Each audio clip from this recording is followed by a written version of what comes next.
From the Library of Congress in Washington, D.C. I was in the science room before. I'm feeling much more comfortable here in food. Good morning, everybody. How are you doing so far? Good. I'm happy to see more cookbooks on this year's roster. They've gotten a few more over the years. We're feeling good about that. Let's give them a round of applause. More cookbooks at the National Book Festival. My name is Bonnie Benwick. I'm deputy editor and recipe editor of the Washington Post food section. This is the 15th year that the Library of Congress has hosted the National Book Festival here in Washington. And I'm proud to say that the Post has been a sponsor since the event began. 2 years ago, I was honored with an invitation to speak about the book I wrote, the Washington Post Cookbook, Readers' Favorite Recipes. And I have to say I got a few really good volunteer recipe testers out of that. So I've got cards in my pocket, and if you want to find me afterwards, but it's really not about me today at all. When I heard that Najmieh Batmanglij was a featured author this year, I jumped at the chance to introduce her. I have, to put it plainly, a girl crush on Naj. I've gotten to know her well over the years. She's a warm and true ambassador of her cuisine. To participate in one of her cooking classes, held in her own, what I like to think of as a near-perfect kitchen, is to enjoy some of the best Persian cooking you'll ever have. She wants people to understand that it's not a cuisine that's overly spiced, that its flavors are subtle, and that it's really vegetables more than meat. Hers is an immigrant makes good story, a story of exile and opportunity. When she was a girl in Iran, her mother would not allow her in the kitchen. Naj remembers her mom said, "Go to university, you'll have plenty of time to cook later." So that's exactly what she did. She came to the United States and she got a master's degree in education. Sure enough, when she returned to Iran, then her mother let her in the kitchen, and she got to spend a good 3 years with her cooking. She's got sisters, many sisters, 5 girls in the family, and they all eventually followed her here. And Naj says, graciously, that they're all good cooks. She learned her mother's wishes. She learned her mother's dishes well, and she also took notes at the elbow of her aunt, who was a pastry chef. When the Iranian Revolution occurred in 1979, Naj and her husband fled to France. She took cooking classes there and began translating her mother's recipes into French. At her neighbors' urging and with their help, Naj put together a compilation of 50 recipes, her first cookbook really, called Ma Cuisine d'Iran, and that was 1984. During that time, she began researching and saving string for what would become Food of Life, and this is a big, hundreds of recipes volume that she's since updated, and it's been appreciated by the likes of, Yotam Ottolenghi, and very, very, very important chefs across the country. In all, she's written, I think, a total of 7 books, although if I've gotten that wrong, she'll correct me. Naj and her husband and her older son came to the States again and to stay in 1983, and her younger son was born here. She told the Post a decade later, "In exile in America, you become so much more conscious of your culture, and ours is so beautiful." She's been asked to teach for years at the Culinary Institute of America at Greystone in Napa Valley. And she's appeared on the Martha Stewart Show, and she really receives accolades from just about every top food writer in the country who comes in contact with her in her cooking. Chef-restaurateur Jose Andres first met Naj about 15 years ago. They were introduced by Lydia Bastianich, a fellow member of Les Dames d'Escoffier, which is an international organization of culinary professionals. When Jewish food historian and cookbook author Joan Nathan threw a party for the celebrity chefs who volunteered to cook a series of inaugural dinners, fundraising dinners in 2009, she enlisted Naj to make her Persian wedding rice, which is studded with fruits and nuts and spices. And of all these chefs, that's the dish that they were most excited about all night long, of course. Andres also has invited Naj to teach the staff dishes at Zaytinya, one of his restaurants here in Washington and Penn Quarter. Today, Naj is going to tell you about a book that's just out next month called June, Persian Cooking Made Simple. She's going to explain that title. But who better than her to simplify such recipes for today's busy cooks?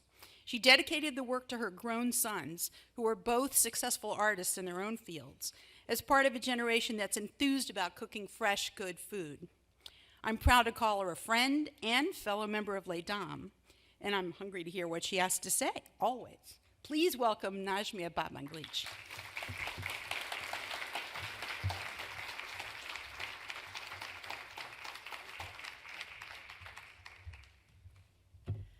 Thank you. I want to thank Library of Congress for inviting me, and of course, Bonnie for a wonderful introduction, but she just told you everything I want to tell about myself. People often ask me, what's the difference between Persia and Iran?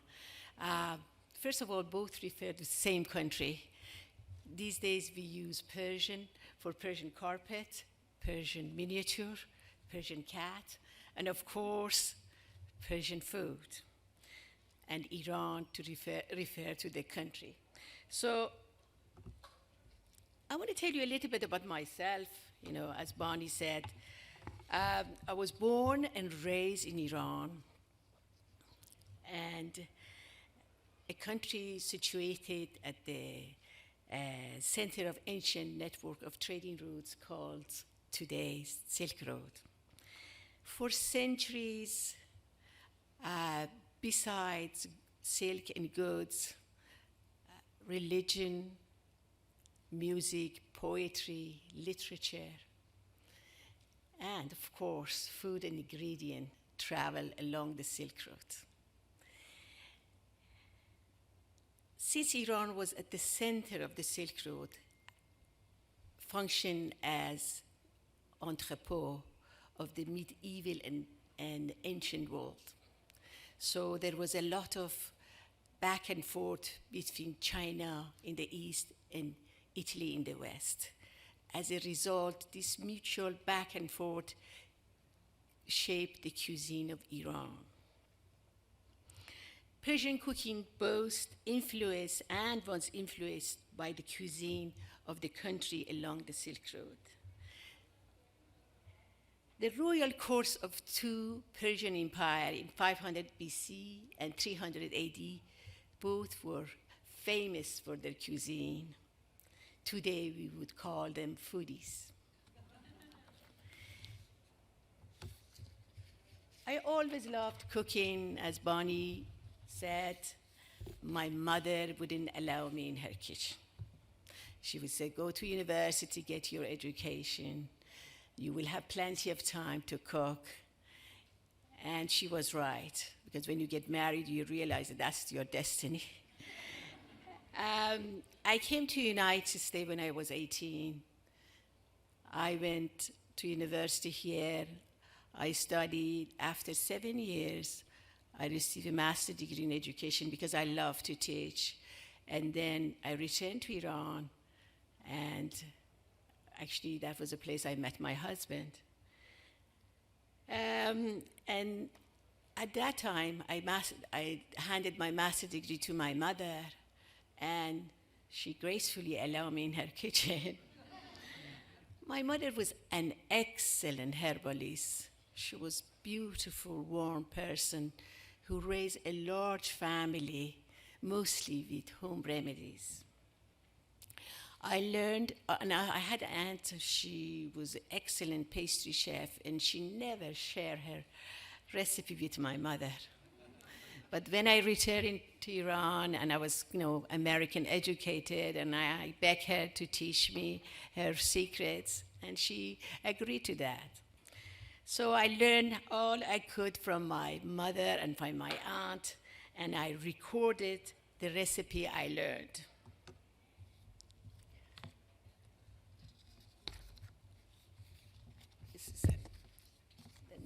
This is my mother, yeah.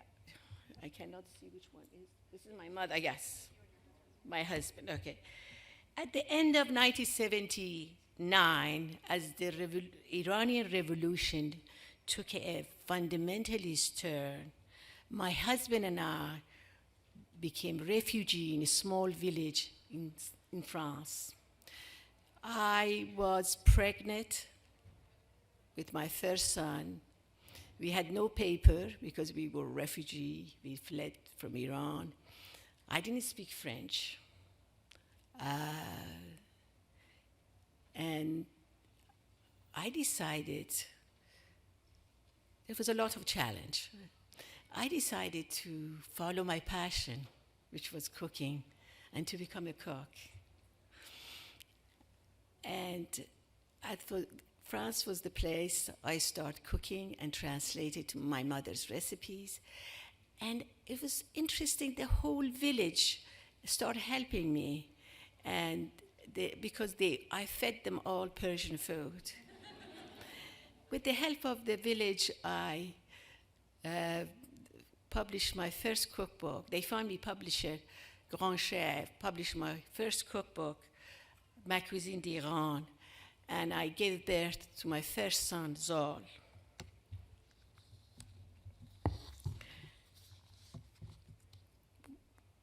Ma Cuisine d'Iran was a very important book for me because I realized when I received the first royalty check, I realized that this is what I wanted to do.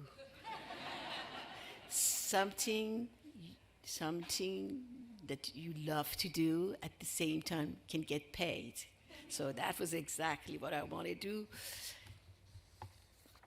In 1983, my husband and I emigrated to America, where I gave birth to my second son, Rostam, which is a musician now in America, and wrote my first cookbook in English. We sent our manuscript to many publishers. You know, in 1983, Iran wasn't part of the... There was a lot of... still it is. So I could not get a publisher. So my husband and I decided to start our own publishing house. Up to now, we publish 100 books about Iran, Iranian culture, literature, and history, because I think education is very important. And we started with my book, Food of Life.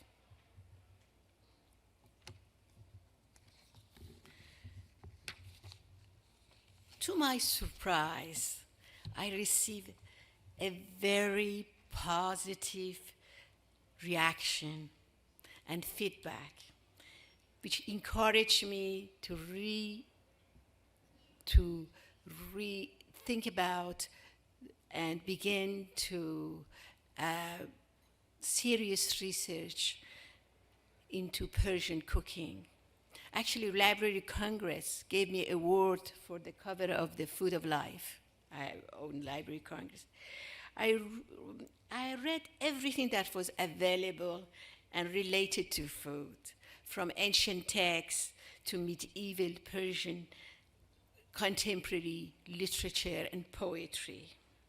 I also read all the travel logs and looked into Persian art and archaeology and collected whatever was related to food. I studied cookbooks about Persian cooking from the Abbasis cookbook from the 10th century to most recent one.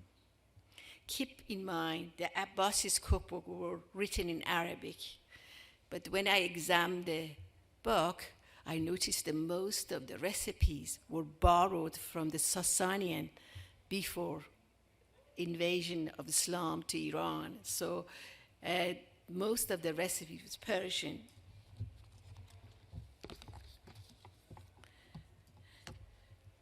And now let's go back to some of the earliest evidence we have from Persian cooking. We know that Persian cuisine inherited the cooking and art of civilization of the past from Elam, Babylon, Assyrian, and Mesopotamia. Here we have a 4,000 years old recipe of turnip soup from Elam, which is today's Khuzestan, which is southern of Iran. It's not very different from my turnip soup in my cookbook, Food of Life, with a lot of fried onion and garlic and turnip and a touch of beans. Mung beans is one of the oldest beans, which there are reference on it.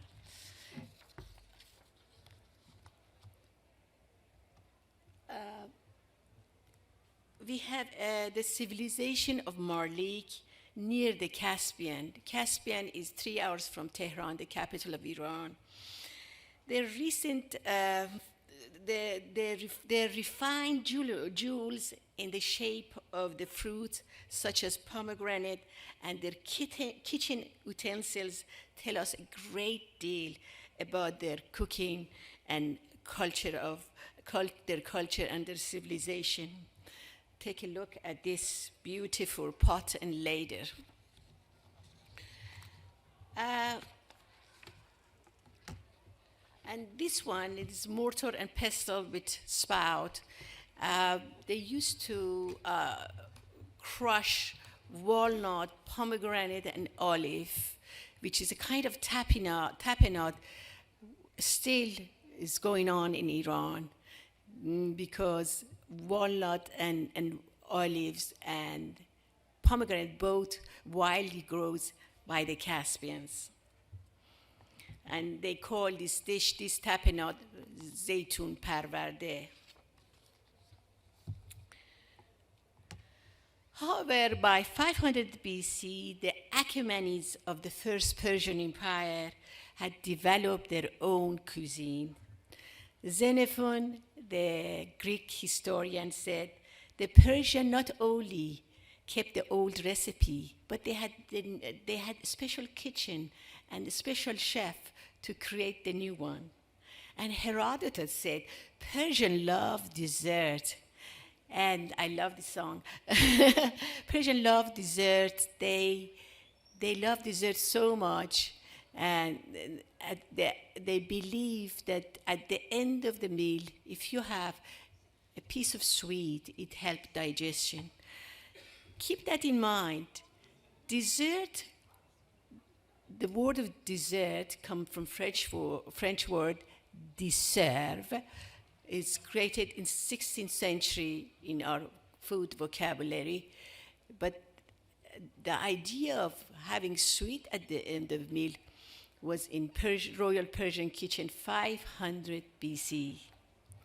By the way, dessert means that you eat your main dishes and they remove the table and they start another set of sweets, which is happening in French.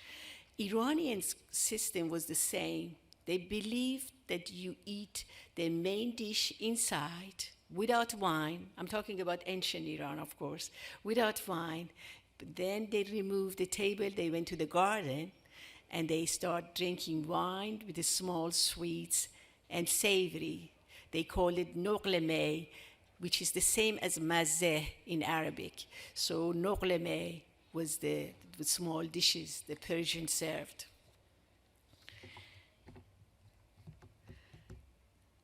Moving forward a few hundred years, we know that Sasanian of the Second Persian Empire were also foodies and were winemakers and wine drinkers.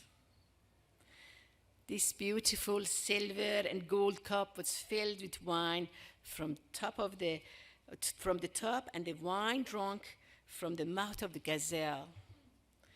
The tradition was not to drink wine with their meal, as I mentioned it before.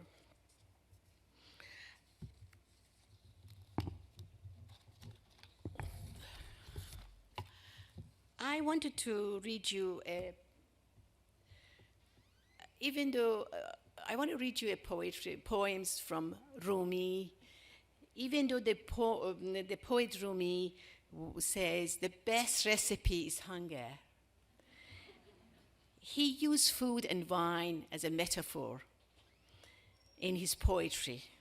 I want to read you these poems. Evil won't always come from a loss of self-control. Wine makes a person ruder who had rudeness in his soul. A wise man, when he drinks, will seem to grow more clever. An evil-natured man will turn out worse than ever. But since most man's behavior is an absolute disgrace, wine has become forbidden to everyone, just in case.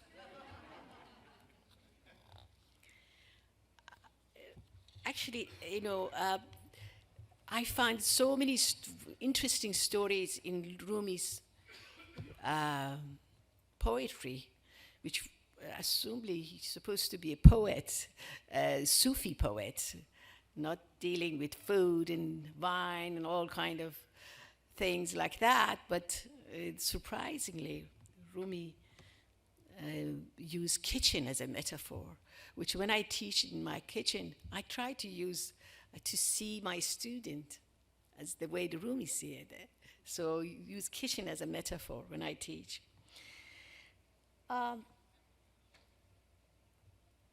Take a look at these beautiful made spoons and forks from 1400 years ago. This is very modern to me.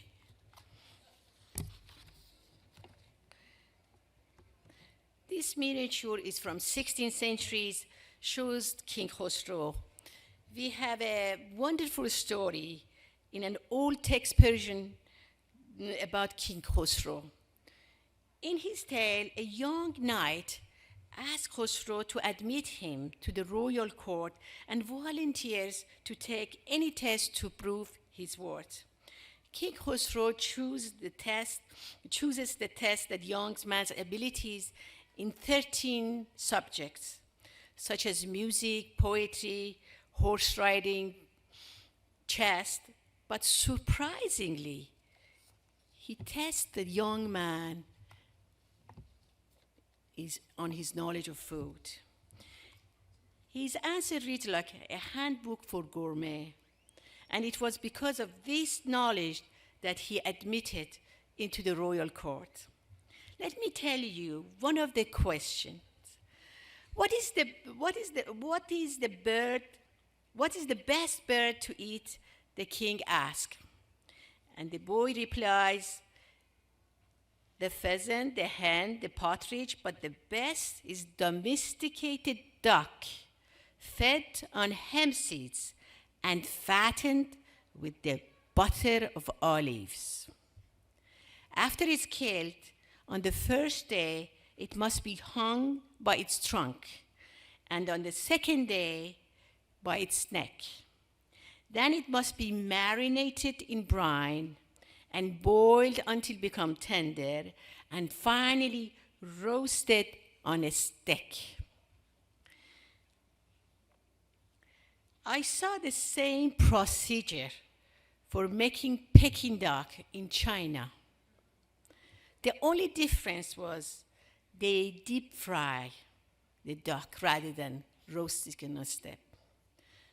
The 16th century Persian miniature shows roasting duck.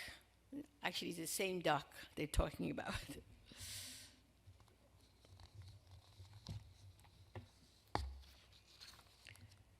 This is I call it Shahnameh kebab. I find this recipe in the poetry book of Shahnameh, book of Ferdowsi, 10th century poet, which fascinating. That they said Iranian, they were vegetarian. They didn't know about meat until devil introduced meat to them. And devil cooked these beautiful kebabs and presented to the king. So the story is very fascinating. But I want to tell you the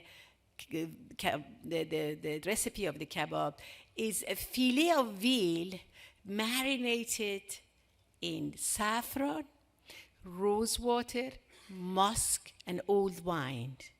Then created such a wonderful flavor. I tried to create that recipe in my cookbook.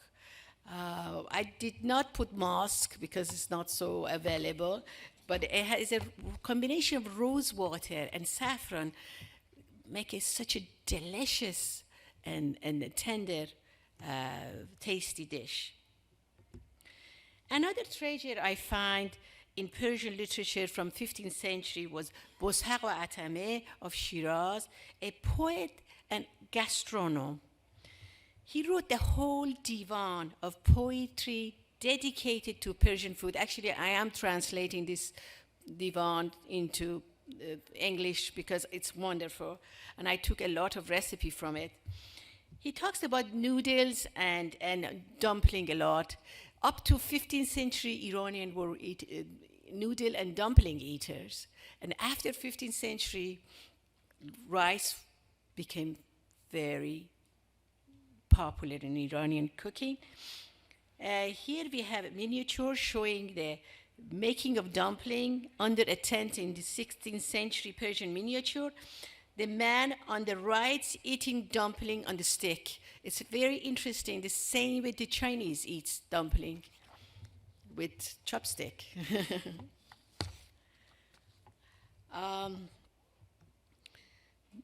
Dumpling or turnover called sambuse, qotab, mantu, they have different names in Persian.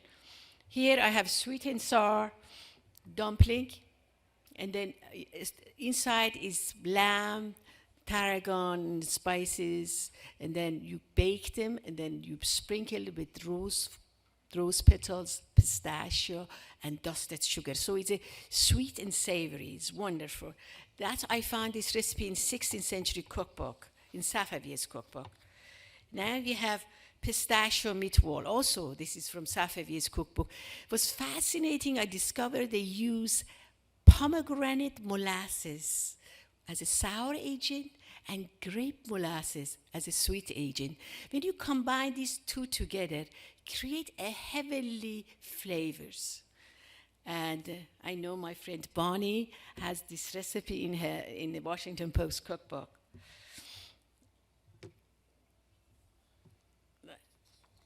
We know even though Bozhaq Atame in 15th century praised rice with saffron flavor, but it took 200 years for rice become the crown jewels of Persian cooking. The way we cook rice today is continuation of the Safavi's period in the 17th century. Jean Chardin, a French traveler, tells us about food and serving style of that period. He mentioned very elaborated dinner with 11 kind of rices. So I'm going to just go through these rices.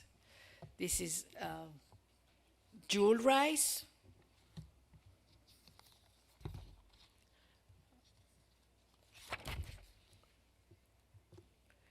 rice with sour cherry, rice with fresh herbs such as cilantro, parsley, spring onion, and fenugreek, which is indigenous to Iranian cooking. Even though it's a fenugreek, but didn't come from Greek. Greek had a very good PR. Everything belonged to Persia. They attributed to themselves. So fenugreek is a wonderful spice that the herbs of fenugreek, you have to use them a little bit because it's very bitter and potent. So, but touch of that creates this beautiful aromatic flavors. And you have Istanbuli polo, or red rice made with tomato. As you know, up to 16th century, tomato did not come to the Middle East, came from the New World. So we did not have any tomato in our recipes. So this recipe is because we discovered tomato. We loved it so much. So it's all made of tomatoes. We call it red rice when I was a child. Eggplant and pomegranate is a wonderful dish. This combination come from Yazd. When you saute the eggplant, and then we put a little bit spices with rice. Then at the end, you see the pomegranate, you add it to it. Oh, it's heavenly with saffron, a little bit rose water. And this one is, I've missed it. And this is upside down rice. We mold rice. We make it in the oven. It's very famous in Iran. They call it tachin. You can make it in the pot too, but Iranian loves it. Moving a few hundred years in 19th century, in this painting we have tea ceremony in Qajar style with fresh and dry fruit and pastries. We also see Zulaykha toasting Joseph with wine. Here I have contemporary tea setting in Qajar style. Persian pastry become more elaborated during the Qajar period.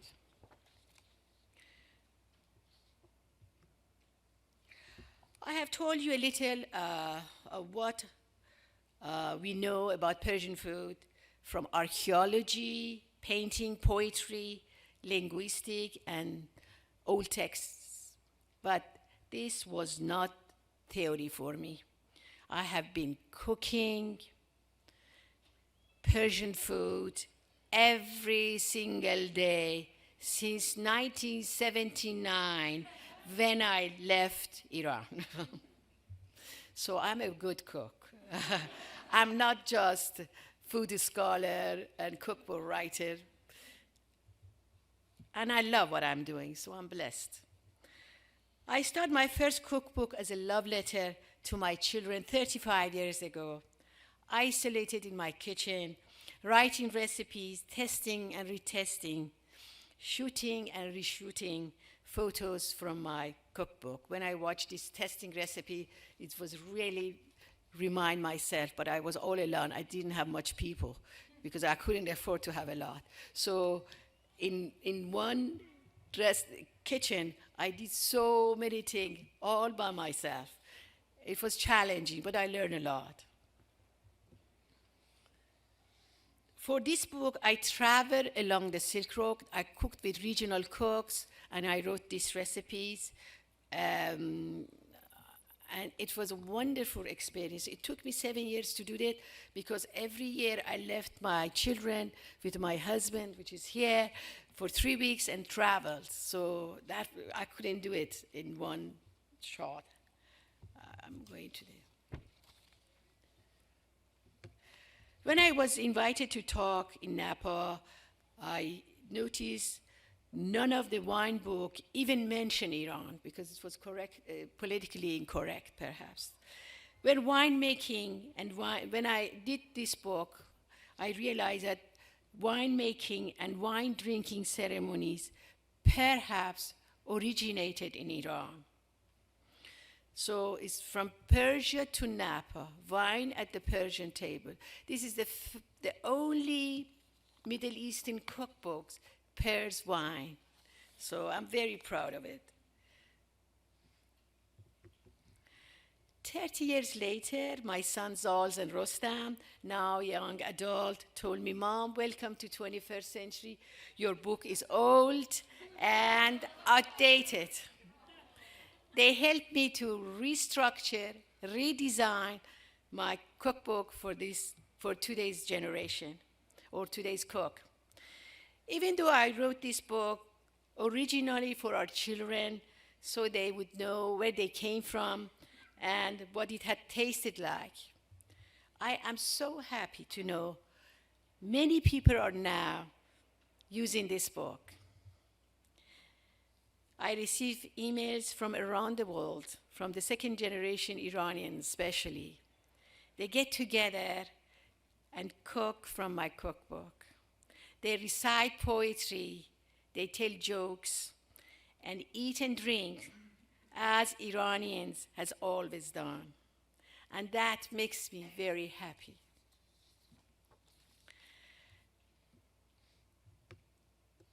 June.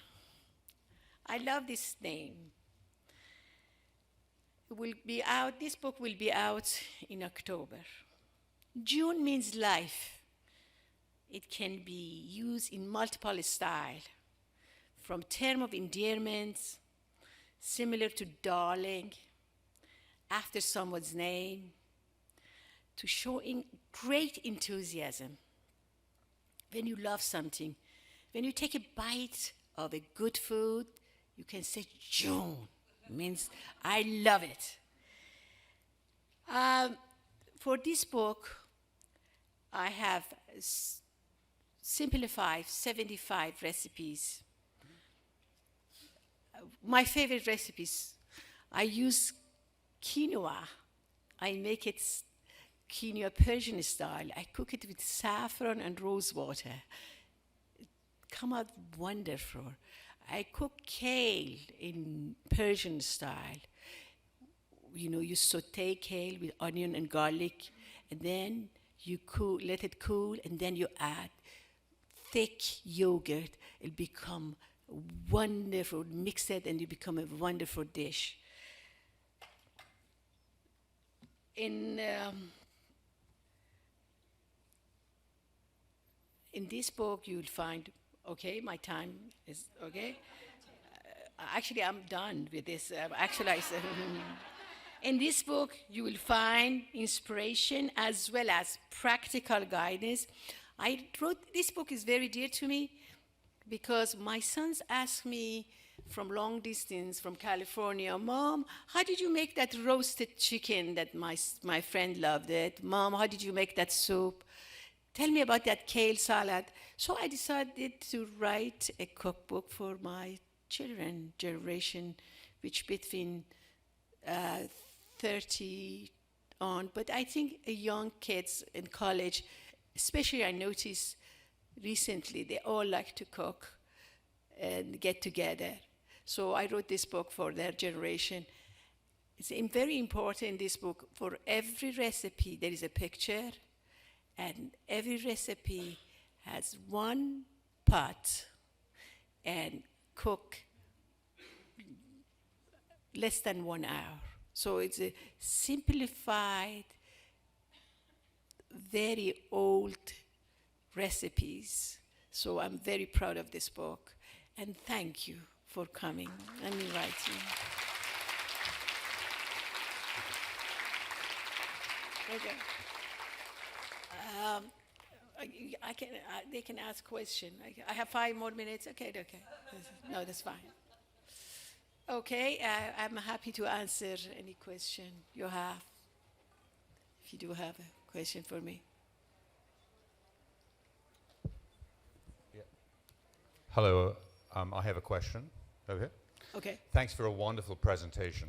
I wonder if you could talk a little bit about maybe any barriers you see. I know over the years you've seen barriers to Persian or Iranian cuisine, but how has your cooking and your communication, if you will, of Iranian culture through your cooking and your cookbooks, your many cookbooks, how have you seen that break down those barriers that we all see and know around us?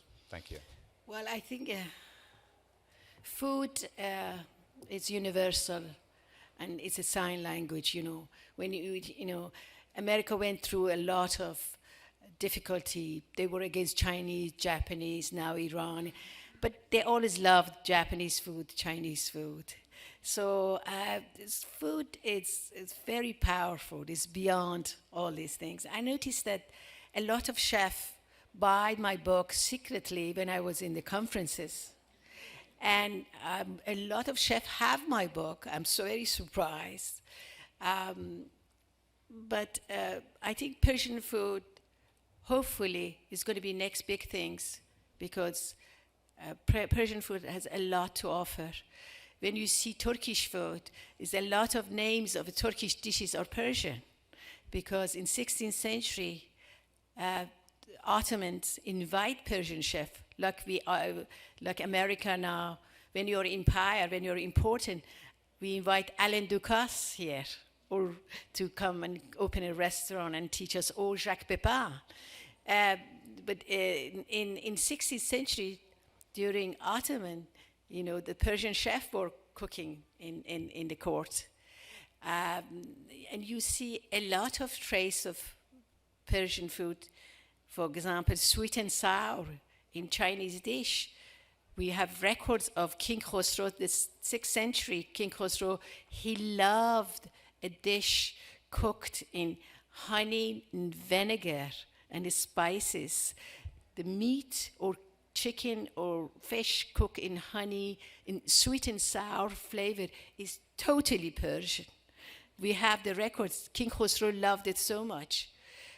King Khosrow loved baklava so much. And he said that serve it the first day of the Nowruz, the Persian New Year, to everyone. So baklava which is made with almonds. That's Persian baklava, with made almonds and pistachio and glazed with rose water and honey and flavored with cardamom. You can find the recipe in my book. I make my own dough in 20 minutes. It's not difficult to do that. So we know that there's a lot of reference. We know a lot of recipes. When you trace the recipes in Morocco, in India, in Greek, the Greek historian said when Persian they were eating stuffing, we were eating bread and salt. So a lot of Turkish historian, they talk about Persian food. So I think Persian food is mother of Mediterranean food. So, and I think it's going to be next big things because you can't help, even though you're against the country, but you can't help when you have when you take a bite of something delicious. And then when you eat something delicious, the people of that country cannot be bad. I mean, governments, they might be bad, but people, Iranian people are kindest people. And they love, I think it's the only country in the Middle East, they love American. So, 2 minutes, okay. Go ahead. Cooking classes, please. Yes, I have a cooking classes every other Sunday in my house in Georgetown. Started at 11 o'clock sharp, because everybody should be there 10 before. And then up to 3:30, we cook 5 to 6 courses together. Then we do wine pairing. Then the best part of it is we recite Persian poetry from 2:30 to 3:30. At the end of the class, nobody wants to leave because they've been saturated by good food, wine, and beautiful Persian poetry. You know, poetry is very big for Persian. Even sweeper in bazaar cannot read, but they recite poetry. The reason they can do that, because we could not say what we want. We had to say it in metaphor. So the country, they were suppressed. Their poetry is big, and it's beautiful. And Persian poetry is beautiful. So we recite poetry. I have to prepare for this class 3 days, shopping.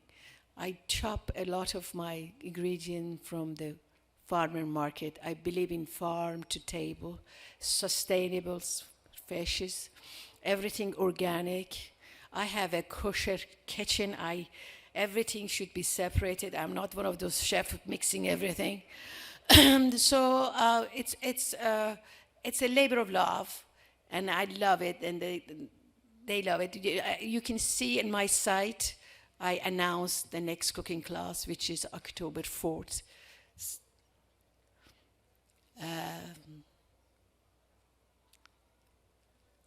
And I am organizing culinary tour to Iran, whoever is interested. Last year, I was in Iran for 3 months. I record food of Iran because I'm doing a regional cook, a cookbook on regional cook. So I create a culinary tour there. I'm working with a few people there. I know because a lot of people are interested to go to Iran. Hopefully, the door will be open and we all can go. I wish for my sons to see Iran. They have never been in Iran. And they were born and raised here. But so that's my wish, that in Iranian people, especially young people, that they would be able to leave Iran and to come and visit. So if you have any other question, please let me know. Okay? Thank you. This has been a presentation of the Library of Congress. Visit us at loc.gov.